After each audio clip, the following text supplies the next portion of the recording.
person, Angelita Morillo. Here we go. How are we doing today, Portland? Portland, I just want to say that you give me strength every time I feel uncertain or afraid. I see so many people here prepared to hold one another, to help one another, to resist. While this may be the first day you show up, it cannot be the last. We've been doing this for the long haul. We are here because none of this began in 2016, or in January 2025, when 45 was put back into office. This started with the colonialization and genocide of indigenous people.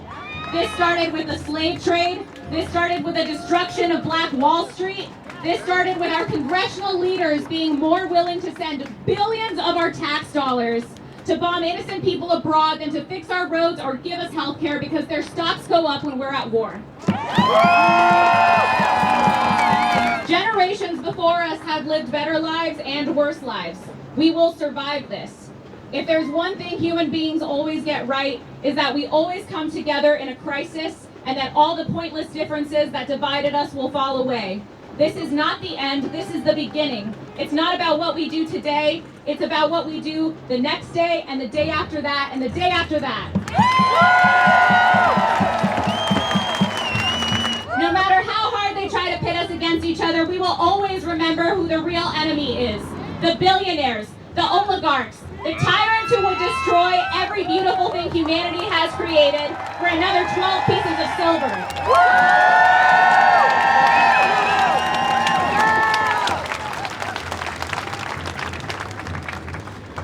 I feel it in my bones that this time is different than all other times. Humanity is ready to bring an end to tyrants, to end poverty, to reclaim the world as it was always meant to be, a heaven on earth where all of us have enough.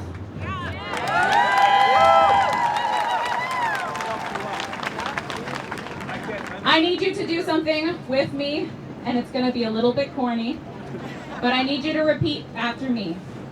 I believe that we will win. I believe that we will win.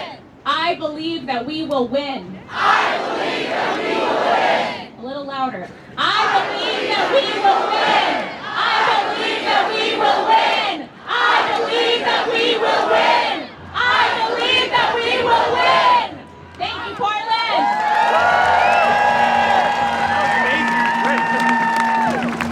All right, Portland, let's give a big round of applause to Portland City Councilmember Angelita Murillo. Thank you so much.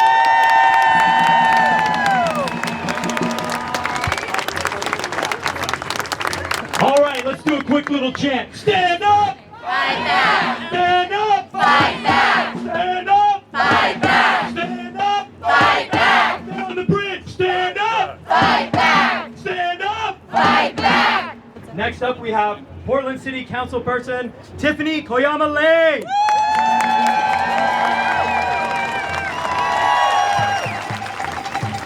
Just until this last election, we had never had anyone Asian American ever serve on Portland City Council, and now we have both myself and my colleague Sameer Kanal, which is so exciting. This plaza is really important to both me and the Japanese American community. We call ourselves the Nikkei community here in Portland. I urge you to come here and look at all of these stones, because there are poems on there that are talking about my family's experience and are talking about Portland history, Oregon history, and United States history.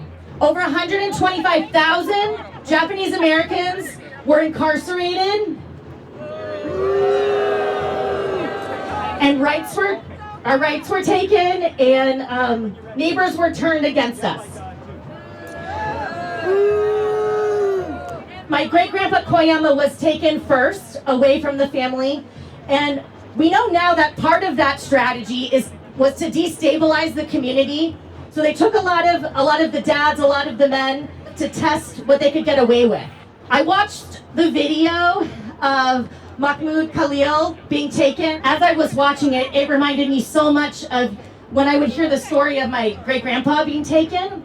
We see the exact same rhetoric being used by the current federal administration.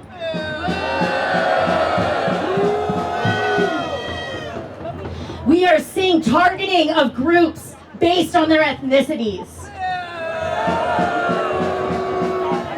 We are seeing targeting of groups based on their religious identities. We are seeing targeting of groups because of just simply exercising their right to protest. When people in power can turn our neighbors into enemies so easily, none of us are safe. It's our responsibility, everyone here, everyone in our state, it's our responsibility to keep standing up.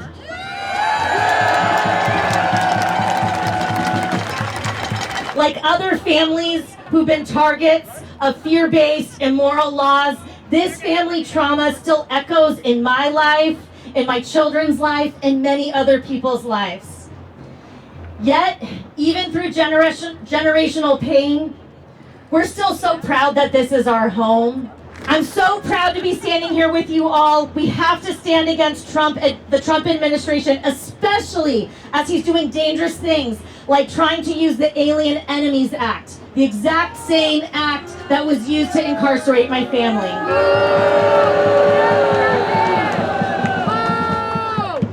All Oregonians, including immigrant Oregonians, LGBTQIA plus Oregonians, we all deserve to be treated with dignity and respect.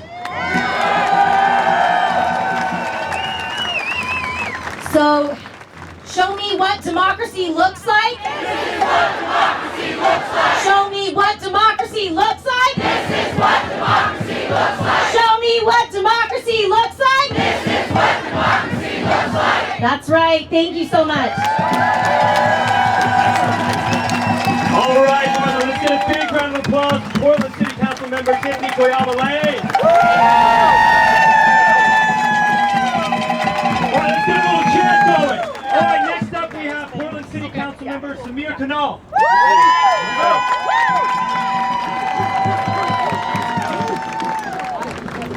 It is beautiful out here. You are all beautiful. Thank you for coming out today. My name is Sameer Kanal. I'm a member of the City Council representing North and Northeast Portland. I'm so excited to get to talk to you. Oh my God, I didn't even see you on the bridge over there. Hello over there. Wow. I'm proud to stand with you today, talk a little bit about the ways our struggles are connected at the federal, local levels. But I want to start by talking about the federal government first, about a dictator and his emotional security billionaire who wants working class Americans to subsidize the super rich so that a gaggle of oligarchs can remake America. And their vision is dark. Their vision includes a gutted postal service, a gutted education system and health agencies. It's selling off our private data to the highest bidder. It's looting Social Security, which some of you have paid into your entire lives, to enrich people with tax cuts to the wealthy. It is robbing the poor to give money to the rich. What's not part of their vision, though, is our liberation and our freedoms. Because you are not free if you can come to a protest and get abducted and deported. You are not free if having brown skin and a tattoo gets you deported to El Salvador's prisons. We are not free if being trans prevents you from serving your country. We are not free if the president uses government to take revenge on people he deems disloyal. To all those fighting to destroy our democracy, let's make this loud enough so they can hear it. America has no king. America wants no king. As far as I remember, that was actually kind of the point. Now, I know many people are feeling overwhelmed by the crisis we have right now. I feel that way too. Every day we see a new horror and we wonder, when is someone going to do something? But friends, today is the day for us to do something. We cannot assume that if we just hunker down for 4 years, we'll be rid of it. This problem is bigger than Donald Trump. But this movement is bigger than that. The resistance to fascism is not just resistance, it's also the foundation of a brighter future, and it starts here and now. All right? Local government must be a firewall against the threat posed by the Trump administration, by austerity, and by fascism. Because when the federal government comes for our postal service, we have to say, hands off.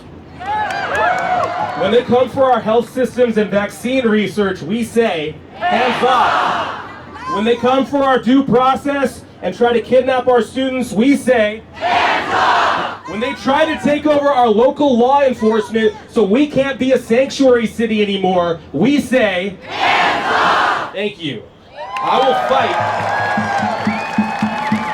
will fight for marginalized people, for working class people, for everybody that's been left out on city council. I won't be doing it alone. I have people like Tiffany Koyama Lane and Angelita Morillo, and people out here like the ACLU and so many more alongside it. But we all need your help too, because people tell me every day, including at the rally I was just at, the local government, they're paying more attention because that's where the hope is, right? And I love hearing that, and I ask you to give us not only your hope, but your passion and your participation. Come to protests like this, help build a movement, and make good trouble. Come to a town hall. If you've been reading the papers, you know my town halls are the best show in town. And make your voice heard. Come to City Hall in May when we're considering the budget. Come fight against austerity and for services like community centers, park maintenance, park bathrooms, and Portland street response. Because these fights are the fights we're facing nationally, and all of our struggles are connected. Because we are not going back to 1825. We're not going back to the plantation.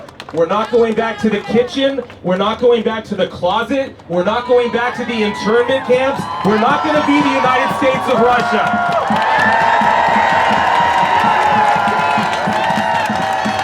You and I will not be bystanders to the death of democracy. We will not give in to indifference or hopelessness, and we will not betray our values or our neighbors for the false promises of billionaires and fascists.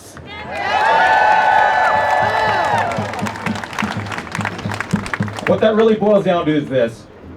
We're going to fight. Because when we fight, we win.